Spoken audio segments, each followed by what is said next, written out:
Let's talk about Shakur saying that he going straight into a William Zepeda fight after suffering a major hand injury and having to get a major hand surgery.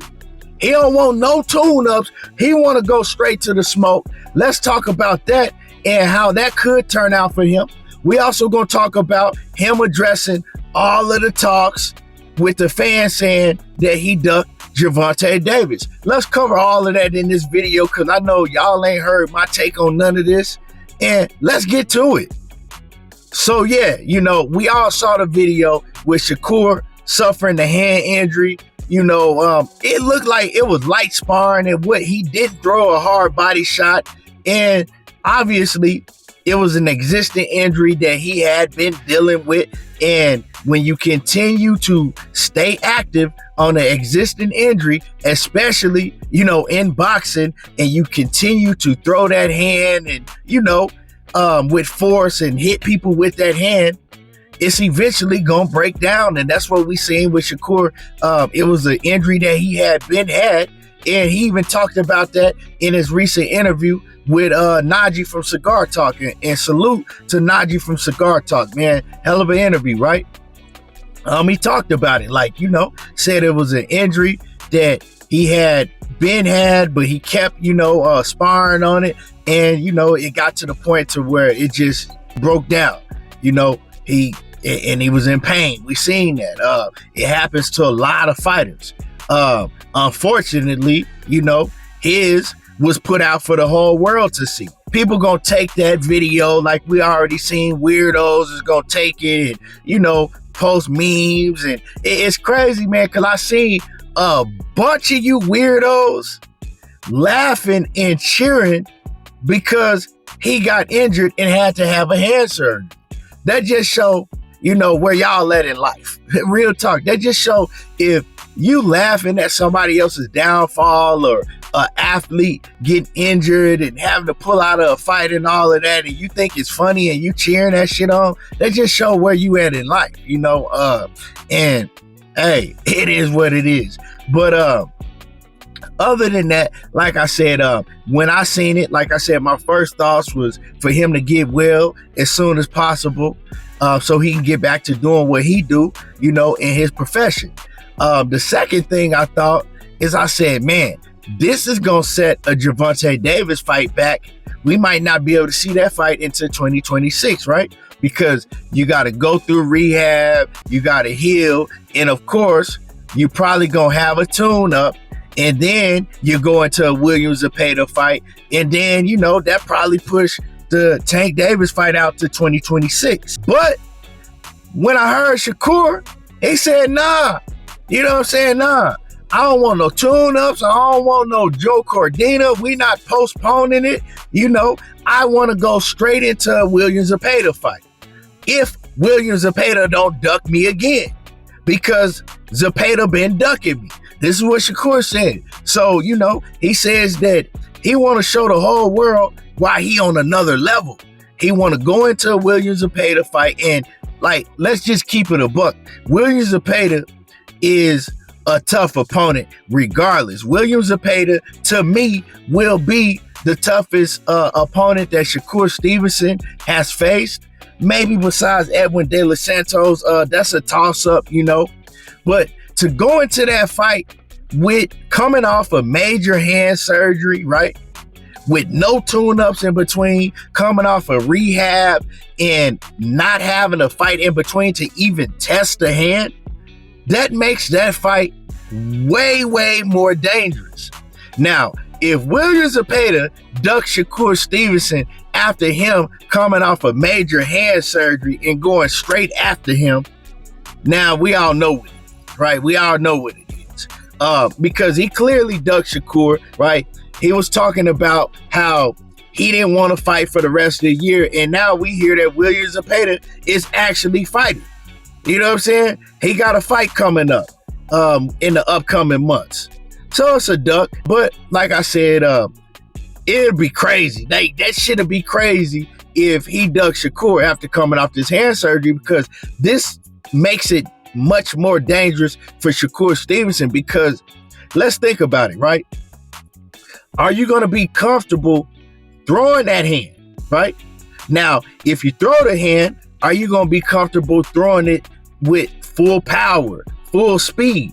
Those are all questions that we got to ask ourselves. And, you know, he probably won't even know until he get in a real fight, because, yeah, you're going to be throwing it in training camp, right, with them big 16-ounce gloves on, sparring and hitting the bags and mitts and all of that, right? But when you put the 8-ounce gloves on, are you going to be confident enough to throw that hand, right? Because once you have an injury like that, and I've had injuries like that, I've had hand injuries, I didn't broke my forearm and all of that, that shit stays in the back of your mind. Like, man, what if I get hit on this, in this spot, right? What if I throw a punch with this hand? Is it gonna hold up? So it takes a while for that to leave your brain, you know, and so that might be an issue that Shakur is dealing with going into that William Zepeda fight. Now, we all saying that he can fight with one hand and still pull out the victory, but in a fight of that magnitude, with all of the criticism that Shakur has taken, he gonna want to go in that fight and show out, especially if he's gonna, you know, go from that fight to a Gervonta Davis fight. But hey, he said he don't need no tune-ups. He said he been in the gym his whole life. What he need a tune-up for? You know, what does he need to test the hand out for? That's a different question. Because, yeah, I feel what he's saying, you know. He live in the gym, he stay sharp and all of that, right? Even coming off an injury. But like I said, the question I'm going to have is, are you going to be comfortable throwing that hand, right? And so we got to see. But, you know, he's showing, man, that he got a dog mentality. Now, as far as the Gervonta Davis stuff, right? All these weirdos going around making up stories saying that he ducked Gervonta Davis and all of that, you know, Shakur was like, how did I duck Tank? He says, Tank's team contacted me. I told him, yes, I want the fight. I'm willing to take the fight, right? I'm a free agent and all of that, right? Yeah, we can make it happen. We can get it cracking. And then I never heard nothing back from him. You know what I'm saying? Never got a offer sent, never got a verbal offer, nothing. Now, the question I have about that, right? Because I believe every word that he's saying, because Larry Ellaby, he came out and says, nah, it ain't time for the Shakur Stevenson fight, right? Kenny Ellis is just a hater, man. Kenny loves to cause confusion in the boxing media. He like to come out and say little shit. But to me now, right, it comes off as pure hate, right? You know what I'm saying? You trying to knock this young man down any way you can before he get in the ring with Tank, like coming out with lies and all of that. That's all coming from Kenny. You're not hearing that type of stuff from Calvin. You're definitely hearing the exact opposite from Leonard Ellaby, right? And Leonard Ellaby is the one that does the business, right?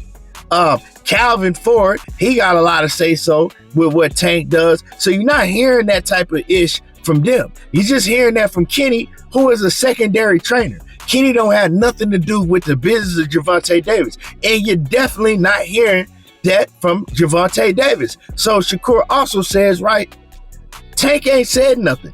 So Tank can sit back and he don't gotta say nothing. He don't have to do nothing. And y'all don't get on his helmet. But y'all all accusing me of ducking. Like, it's just weird. So, you know, I laugh at a lot of the stuff, man, because like I said, boxing fans, y'all don't care about the truth. Y'all just want to hear what you want to hear if it's your favorite fighter, right? If it's a narrative that y'all want to hear, if it's your favorite fighter, if it paints your favorite fighter to look better, to look like a boogeyman, that's what y'all want to hear. That fight is going to happen. Tank Davis is not ducking Shakur. Shakur ain't ducking Tank. It is what it is, you know.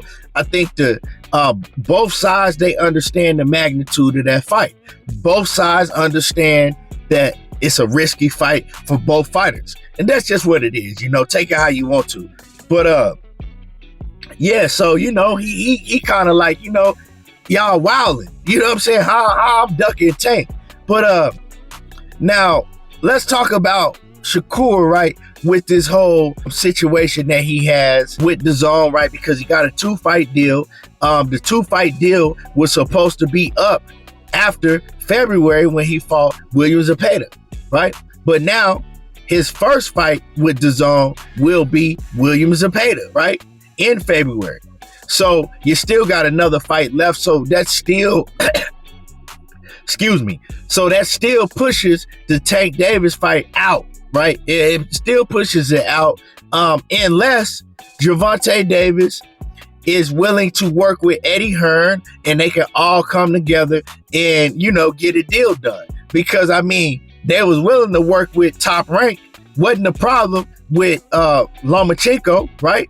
It wasn't a problem with Golden Boy with Ryan Garcia. So I don't understand why it should be a problem with Eddie Hearn.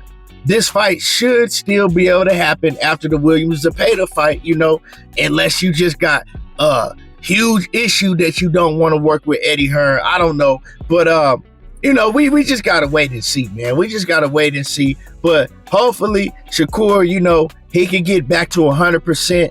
Hopefully he going to be confident in throwing that hand and get back to the Shakur that we saw at 130 and, the Shakur that we saw when he first jumped to 135 before he started really having all these hand injuries. Because we can see it's been affecting his performances, right? Not that he's losing rounds or none of that stuff, but as far as, what the fans want to see, letting his hands go more. But let's just see. Anyway, y'all let me know how y'all feel about all this. Drop a comment in the comment section. Make sure you hit my like button, subscribe to the channel, and y'all already know how I do.